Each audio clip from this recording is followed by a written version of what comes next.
The anime starts with Hakon, our protagonist, riding a bike on the road behind a truck carrying a vending machine.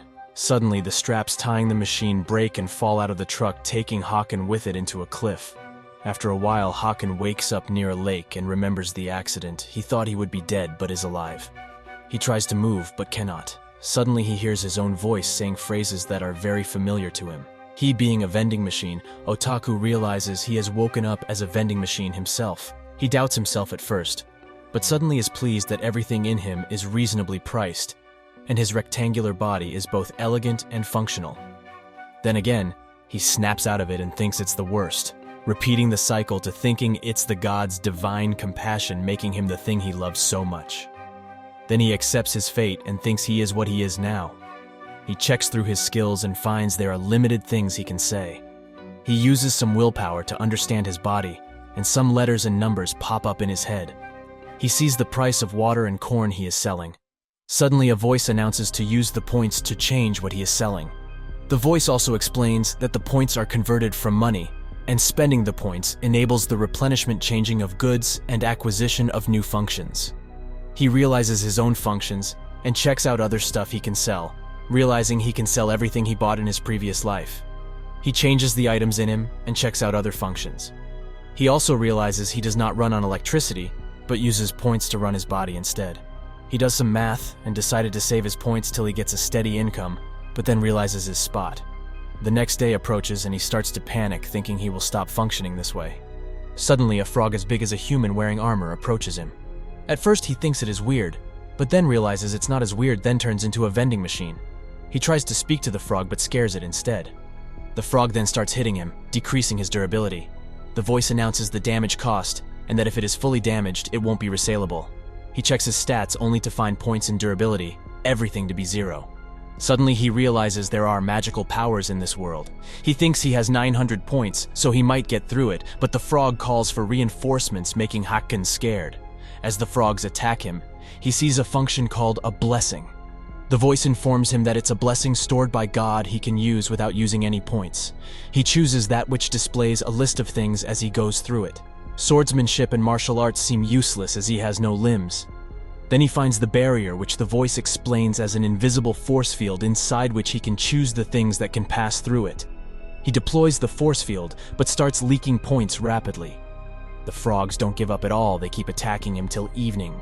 At the end of it, he does survive and recovers himself, leaving him with only 311 points. He does have 10 days of function, but unless anyone buys anything, his survival is not guaranteed.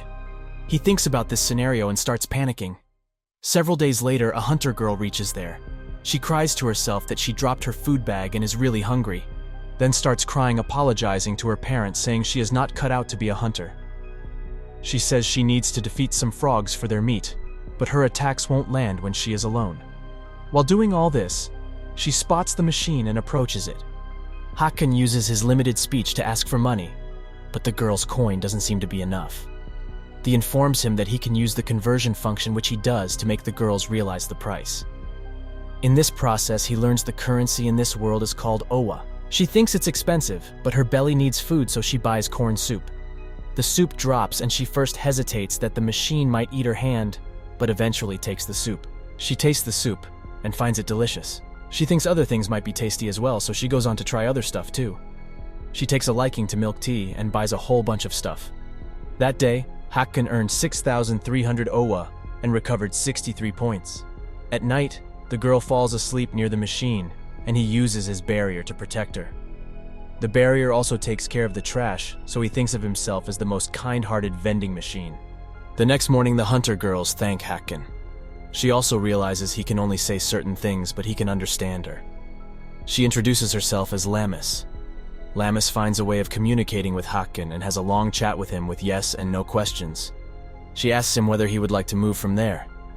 When Hakon agrees, she offers to take him to meet her friend called Hulami. Then she picks up the 500 kilograms machine and starts walking. On the way, Hakon learns that Lammis has a blessing called Blessing of Might, which explains her superhuman strength. Lammis sets him down for a break as she is hungry. She thinks of buying the soup again, but thinks it's not very filling. Hakon changes the items to some food. As the price didn't change, she buys some chips and eats them like crazy. This way, Hakan collects 320 points. Hakan uses that to change the price of water. Just then, Lammis announces that are about to reach the entrance of Stratum. After that comes a village. As she reaches the gate, she announces her return. Karios and Gorth welcome her back happily, as her group all came back dead. They ask her about Hakan, and she explains it's a magic tool with its own will that gives items when they insert money. The boys get curious as they have not heard of anything like that before. Also, the rule of the dungeon is finders keepers. This confuses Hakan as he suspects them since they're in a labyrinth. The boys get curious and ask if they can buy anything. They hear Hakan talk and inform Lammis a talking tool could get her a high price. Lammis, however, refuses to sell as she is taking him to Hulami. They try some stuff and end up buying everything. They also ask Lammis to bring Hakan to them from time to time. While taking Hakan back, she spots some goons troubling a little girl, so she saves her. She reaches him and announces herself. Suddenly, a girl called Munami jumps on her, all worried and happy to see her. Munami tells him that she badmouthed the hunters that left her so much that they won't be able to make a living there. Munami then spots Hakan and says Lammis brought back a weird thing again. Lammis protests, calling Hakan useful. She takes Hakan out ready to take him to Hulami, but soon realizes she does not have money for a transfer circle. Hakan learns of the new thing and is guilty for the lack of Lammis's funds. Munami offers Lammis work in her inn, and also allows Hakan to sit in front to attract guests to whom he can sell his items to. This way, Hakan is relocated in front of an inn inside a dungeon stratum called Clearflow Lake. People there started talking about their novelty and deliciousness, and his goods sell like crazy. At night, Lammis relocates him in front of the gate. However, the guards have had enough of his drinks. Hakan hears so and checks his stats, which have increased to 3,000 after so many replenishments.